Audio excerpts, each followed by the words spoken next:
नमस्कार, स्वागत है आपका बहुत बहुत न्यूज़ मीडिया मंच पर। मैं हूं देवेंद्र त्रिपाठी। दोस्तों, इस वीडियो में मैं बात करने जा रहा हूं प्रशांत महासागर में बने ट्रॉपिकल स्टॉर्म सानवू के बारे में। क्या इसके प्रभाव से भारत के मौसम में कुछ परिवर्तन आने वाले दिनों में देखने को मिलेगा? अभी जो इस साइक्लोन, इस ट्रॉपिकल स्टॉर्म की इंटेंसिटी है वो बहुत ज़्यादा नहीं है, और अभी जो मॉडल प्रेडिक्ट कर रहे हैं उनके अनुसार बहुत ज़्यादा इंटेंसिटी इसकी रहने वाली भी नहीं है। यहाँ पर आप देख सकते हैं, अगर मैं बात करूँ अगले दिनों की, तो अगले दिनों में जब ये पहुँचेगा और आगे के दिनों की बात करें तो लगभग लगभग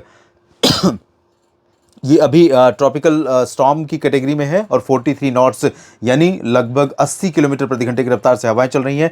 इसके बाद आगे मूव करते समय इसकी जो स्पीड होगी, स्ट्रेंथ होगी, वो थोड़ा लूज होती जाएगी, यानी कि ये कहीं ना कहीं कमज़ोर हो जाएगा। लैंडफॉल करने से पहले फिलीपींस या फिर पूर्वी एशिया के बाकी देशों की तरफ आगे बढ़ने से पहले ये लैंडफॉल करने से पहले कमज़ोर हो जाएगा।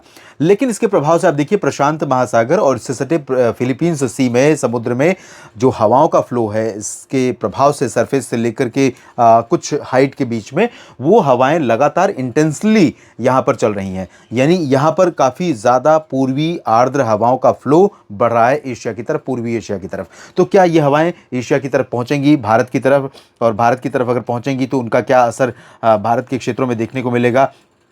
अगर हम इसकी बात करें तो अभी जो प्रेडिक्शन है, क्योंकि ये सिस्टम ये खुद अपने आप में बहुत ज़्यादा स्ट्रांग है नहीं अभी, और धीरे धीरे ये कमज़ोर भी हो जाएगा, तो कमज़ोर होने की वजह से ये बहुत ज़्यादा इम्पैक्ट तो नहीं डाल पाएगा। लेकिन अनुमान ये है कि जो फ्लो, जो अभी ट्रेंड हवाओं का सेट कर रहा है ये सिस्टम, वो आने वाले दिनों में हमें थोड़े से बदलाव के रूप में देखने को मिलेगा भारत के ऊपर। बदलाव किस तरह से होगा मैं आपको बताता हूँ।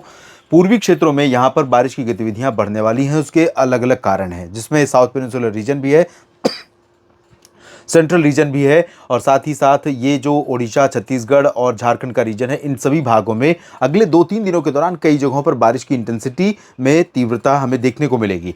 और ये सिस्टम आने वाले समय में यहाँ से आर्द्रता को थोड़ा पुश करते हुए लेकर के आएगा। थोड़ा सा परिवर्तन, थोड़ा सा प्रभाव हमें भारत के ऊपर इस सिस्टम के, इस ट्रॉपिकल स्टॉर्म के सानवू के प्रभाव से देखने को मिल सकता है। लेकिन क्योंकि ये लंबे समय तक सस्टेन नहीं करने जा रहा है और धीरे धीरे अपनी इंटेंसिटी लूज करने जा रहा है, इस वजह से बहुत सिग्निफिकेंट इम्पैक्ट देखने को नहीं मिलेगा। आपको मैं बता दूं कि प्रशांत महासागर ही वो रीजन है जहां पर टेम्परेचर में परिवर्तन को एल नीनो के उभार या एल नीनो के प्रभाव के रूप में संकेतक के तौर पर माना जाता है। और ये रीजन, ये जो ट्रॉपिकल स्टॉर्म है, इस जिस रीजन में ये फॉर्म हुआ है, उसके ऊपर और नीचे जो हवाएं चलती हैं, जिन्हें हम आमतौर पर ट्रेड विंड्स कहते हैं, वो ट्रेड विंड्स फिलहाल भूमध्य रेखा के 30 डिग्री ऊपर तक और भूमध्य रेखा के 30 डिग्री नीचे तक, यानी 30 डिग्री उत्तरी अक्षांश और 30 डिग्री दक्षिणी अक्षांश के बीच में लगभग 60 डिग्री एरिया को कवर करती हैं। और भारत के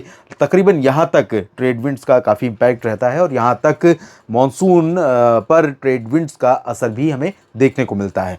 तो अभी फ़िलहाल जो हवाएं यहाँ से आ रही हैं उनका बहुत ज़्यादा असर भले ना हो, लेकिन मिड यानी मध्य भारत के क्षेत्रों तक कुछ असर देखने को मिल सकता है। और आने वाले समय में, जैसा कि आप जानते हैं कि एल नीनो के इस समय प्रभाव में आने की संभावनाएं पैदा हो गई हैं, आशंकाएं पैदा हो गई हैं, और इससे मॉनसून पर कुछ खतरा नज़र आ रहा है। हालांकि भारत के मौसम विज्ञान विभाग ने, भारत की सरकारी मौसम एजेंसी ने ये साफ कर दिया है कि इस बार भारत में मॉनसून सामान्य रहेगा। वजह बताई है कि एल नीनो होने के बावजूद आईओडी मॉनसून के आते आते पॉजिटिव फेज में चला जाएगा।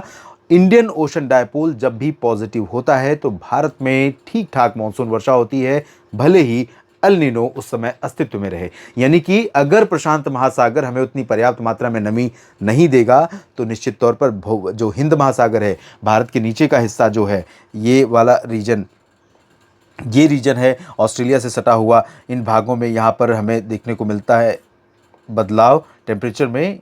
ये वाला रीजन है और इधर पश्चिमी क्षेत्र है, यहाँ पर आने वाले परिवर्तन ही भारत के लिए बहुत मायने रखते हैं। तो ये इंडियन ओशन डायपोल के कारण आते हैं। तो अगर प्रशांत महासागर ने कुछ कंजूसी की तो हमारा जो अपना खुद का महासागर है, हिंद महासागर, वो हमारे क्षेत्र में मानसून को ठीक कर जाएगा, ऐसा अनुमान है, ऐसी संभावना जताई गई है। फिलहाल इस वीडियो में इतना ही। आप लगातार जुड़े रहिए न्यूज़ मीडिया मंच के साथ। बहुत सारी खबरें जो एक तरह से खबरों के रूप में हम आपके साथ लेकर शेयर करते हैं, आपके साथ साझा करते हैं, वो सिलसिला इस प्लेटफॉर्म पर जारी रहेगा। मौसम से जुड़ी बहुत सारी बातें हम करते रहेंगे मौसम तक चैनल पर। धन्यवाद।